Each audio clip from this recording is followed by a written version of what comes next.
এই গরুর মাংস দিয়ে আমরা অনেকেই অনেক রকম আইটেমের রেসিপি করেছি, কিন্তু কখনো কি এই রাজকীয় স্বাদের গরুর মাংসের রেজালার রেসিপিটা কি করা হয়েছে? যদি করা না হয়ে থাকে তাহলে আমার এই রান্নার ভিডিওটি দেখে একবার হলেও এই গরুর মাংসের রেজালাটা বানিয়ে খেয়ে দেখুন। আমি গ্যারান্টি দিয়ে বলতে পারবো, এই গরুর মাংসের রেজালার রেসিপিটা একবার বাসায় বানালে আপনি শুধু এই আইটেমটাই বারবার বানাতে চাইবেন। এতটাই মজা হয় এই গরুর মাংসের রেজালার রেসিপিটা। আসসালামু আলাইকুম, welcome back to my channel R's kitchen. যে বা যারা যেখান থেকে আমার ভিডিওগুলো দেখেন বা পছন্দ করেন তাদের সবাইকে জানাই আরও একবার আমার ভিডিওতে স্বাগতম। চলুন তাহলে দেখিয়ে দিই আমি কিভাবে মাংসের রেজাল্টটা তৈরি করেছি। ফার্স্ট অফ অল আমি কিন্তু এখানে 3 কেজি গরুর মাংস নিয়েছি। আর মাংসটা ছোট করে কাটা যাবে না, একটু বড় বড় পিস করে রাখতে হবে। মাংসের রেজালা সবসময় একটু বড় পিস দিয়ে রান্না করা হয়। তো আমি প্যানে যথারীতিতে 1 কাপের বেশি তেল নিয়েছি। তেলটা গরম হয়ে আসলে প্রায় 1 কাপের মতন পেঁয়াজ আমি বেরেস্তা করে নেব। এখানে 1 কাপ পরিমাণ পেঁয়াজ কুচি আছে। আমার বেরেস্তাটা করা হয়েছে, আমি এখন কিছুটা বেরেস্তা এখান থেকে তুলে ফেলব।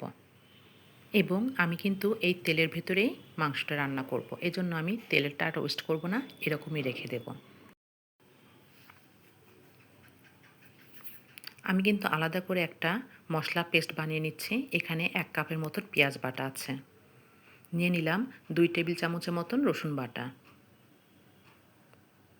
সাথে নিয়ে নিচ্ছি আদা বাটা, 2 টেবিল চামচের মতন আদা বাটা নিয়ে নিচ্ছি, এবং জিরা 1 টেবিল চামচ, পরিমাণ মতন সজের গুঁড়া, পরিমাণ মতন মরিচের গুঁড়ো। মরিচের গুঁড়ো একটু বেশি যাবে, এখানে 2 টেবিল চামচ নিয়েছি। সামান্য পানি দিয়ে এটাকে একটা পেস্ট বানিয়ে নেব। মাংসের রেজালা রান্নায় কিন্তু কখনো হলুদের গুঁড়া দেওয়া হয় না, এজন্য আমি এটি স্কিপ করেছি। সব মশলা একত্রে সুন্দর করে মিক্সড করে একটা সুন্দর একটা নরম পেস্ট বানিয়ে নেব, ঠিক এরকম।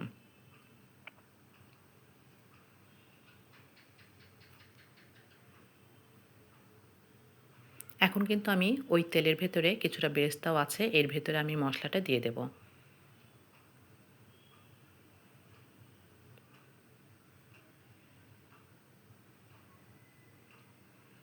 সাথে দিয়ে দিচ্ছি গরম মশলা। এখানে আছে বড় এলাচ, ছোট এলাচ, গোলমরিচ, কিছু তেজপাতা, কিছু শুকনো মরিচ, আছে দারচিনি, আর আছে কয়েকটা লবঙ্গ। সবগুলো মশলা আমি এখন একসাথে বেশ কিছুক্ষণ ভুনে নেব। ততক্ষণ পর্যন্ত মশলাটা আমি ভুনে নেব যতক্ষণ না পর্যন্ত মশলার কাঁচা গন্ধটা চলে যায়।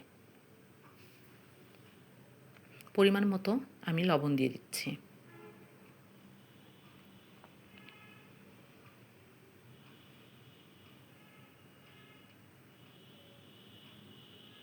এখন মশলাটাকে বেশ সুন্দর করে কষিয়ে নেব। এই পর্যায়ে আমি এখানে অ্যাড করছি জয়ফল, জয়ত্রী বাটা, 1 জায়গা করে বেটে নিয়েছিলাম। এখন দিচ্ছি কাজু বাদাম এবং কিছু পোস্তদানা আমি একসাথে ভিজিয়ে বেটে নিয়েছি, সেইটা দিয়ে দিলাম। বাদাম বাটা। এখন অ্যাড করলাম এখানে টক দই, 1/2 কাপের মতন টক দই। এই পর্যায়ে মশলাটাকে সুন্দর করে সময় নিয়ে ভালো করে কষিয়ে নিতে হবে। দেখতে পাচ্ছেন আমার মশলা থেকে কিন্তু তেল ছেড়ে দিয়েছে, তার মানে আমার প্রপারলি মশলাটা কষানো হয়েছে।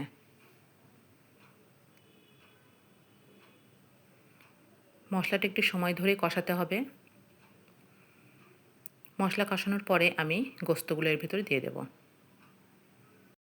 এখন মশলা আর গোস্ত বেশ সুন্দর করে আমি মিক্সড করে নেব।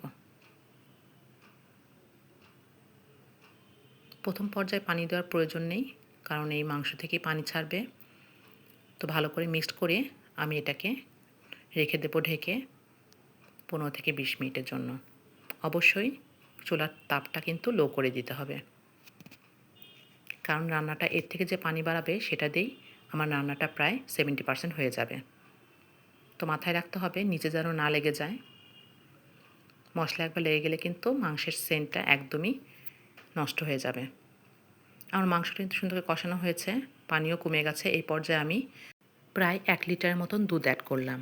এখন মাংসটা সিদ্ধ হবে এই দুধ দিয়ে। এখানে কিন্তু আমি বাড়তি কোনো পানি অ্যাড করিনি। এখন পুরো রান্নাটা এই দুধ দিয়েই হবে। আমি এখানে কোনো বাড়তি কোনো পানি অ্যাড করব না। গরুর মাংসের রেজালা বলেন, খাসির মাংসের রেজালা বলেন, এগুলো কিন্তু সাধারণত দুধ দিয়েই রান্না করা হয়। তো যাই হোক, দেখেন এই পর্যায়ে কিন্তু আমার মাংসটাও সিদ্ধ হয়ে গেছে আর তেলটাও বেশ দেখেন উপরে উঠে এসেছে। তো আমি বুঝতে পারছি এই পর্যায়ে আমার রান্নাটা ডান। এখন আমি বেশ খানিকটা ঘি অ্যাড করছি এখানে। রেজালার বৈশিষ্ট্য হলো ঘিয়ের গন্ধ। ঘি না হলে রেজালা রান্না কিন্তু সম্পূর্ণ হয় না। টেস্টটাও ঠিক সেরকম অথেন্টিক রেজালার টেস্টটা পাওয়া যায় না। তো যাই হোক, এ পর্যায়ে আমার মাংসটা সুন্দর করে সিদ্ধও হয়ে গেছে এবং ঝোলটাও বেশ টেনে গেছে। আমার রান্নাটা কিন্তু কমপ্লিট। এখন আমি যে বেরেস্তাটা ভেজে রেখেছিলাম সেটা উপর দিয়ে ছড়িয়ে দেব। দেখতে কিন্তু মাশাআল্লাহ লোভনীয় হয়েছে, খেতেও কিন্তু অনেক সুস্বাদু। তো অবশ্যই একবার হলেও আমার এই ভিডিওটা দেখে বানানোর চেষ্টা করবেন। নেক্সট ডে নতুন কোনো ভিডিও নিয়ে হাজির হব। ভালো থাকবেন সবাই। আল্লাহ হাফেজ।